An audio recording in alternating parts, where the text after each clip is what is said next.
नमस्कार, आप देख रहे हैं हल्ला बोल टीवी। मैं हूं प्रियंका। पति ने पढ़ा लिखाकर पुलिस की नौकरी लगाई, लेकिन नौकरी मिलते ही पत्नी बॉयफ्रेंड के साथ फरार हो गई। क्या है पूरा मामला, आइए जानते हैं हल्ला बोल टीवी के संपादक दीपक शर्मा से। देखिए, ये किसी को मजाक लग सकता है, लेकिन जिस व्यक्ति की पत्नी भाग गई जी, उस पर क्या बीत रही होगी। उस व्यक्ति ने अपनी पत्नी को पढ़ने लिखने में मदद की, जी, पुलिस की नौकरी लेने में मदद की, जी, उसके लिए हर वो काम किया जो उसको परीक्षा पास कराने में मदद करता, जी, मददगार होता। जी, और अब जब उसको वर्दी मिल गई, जी, पुलिस की नौकरी मिल गई, जी, तो पत्नी ने क्या किया? पति को दगा दे दिया। उस पति को जिस पति ने उसके साथ, उसको सुबह दौड़ना होता था तो उसके साथ जाता था जी, कि चलो मैं भी चलता हूं, जी, उस पति को दगा दे दिया और अपने बॉयफ्रेंड के साथ वर्दी मिलते ही फरार हो गई। अब पति जार जार रो रहा है और कह रहा है कि 2.5 लाख रुपए खर्च किए पत्नी पर, तब पत्नी ने परीक्षा में सफलता पाई, क्योंकि उसको पढ़ने के लिए कोचिंग कराया, किताबें, दौड़ने के लिए किट उपलब्ध कराई, सारी चीजें कराई। और अब पत्नी फरार ही नहीं हुई है, यह भी कहा है कि तीनों में से किसी एक का मर्डर तय है। तीनों मतलब पति, वो, पत्नी और उसका प्रेमी, तीनों में से किसी एक का मर्डर तय है।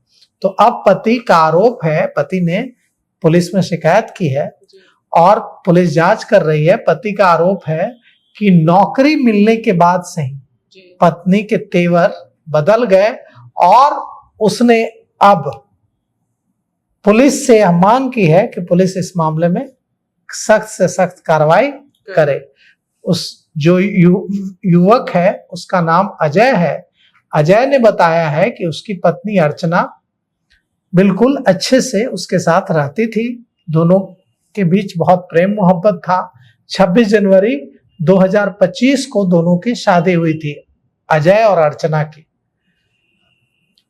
पत्नी ने कहा कि वो प्रतियोगिता परीक्षाओं की तैयारी करना चाहती है, पढ़ाई करना चाहती है। और अजय का कहना है कि मैंने हर वो संभव काम किया, कोचिंग से लेकर, किताबों से लेकर, ट्रेनिंग किट खरीदने से लेकर, हर वो काम किया जो जरूरी था, जो उसके लिए मददगार होता।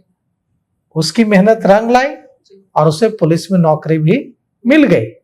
नौकरी मिलने के बाद अर्चना की पहली पोस्टिंग दरभंगा में हुई, लेकिन अजय का कहना है कि पुलिस की नौकरी मिलते ही, पोस्टिंग होते ही वो बदली हुई से दिखने लगी, उसमें बदलाव दिखने लगा। और एक बार जब वो घर आई तो मैंने देखा कि उसके मोबाइल में विवेक नाम के किसी लड़के के साथ चैट है। मैंने उस पर जब सवाल किया तो वो झगड़ा लड़ाई करने लगी और बाद में मुझे पता चला कि ये जो लड़का है विवेक, ये इसका बॉयफ्रेंड है। बाद में अर्चना की पोस्टिंग बेगूसराय हुई और बेगूसराय जाने के बाद अर्चना ने बिल्कुल ही अपने पति से, अजय से बातचीत करनी बंद कर दी।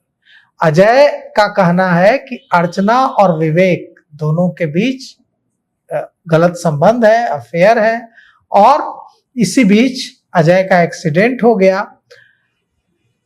अर्चना को माँ और परिवार के दूसरे सदस्यों ने समझाया, इसके बाद वो वापस आई, उसके साथ भी रही। 3 जुलाई की सुबह अर्चना ने पति को उठाया और उसके बाद काम पर भेजा।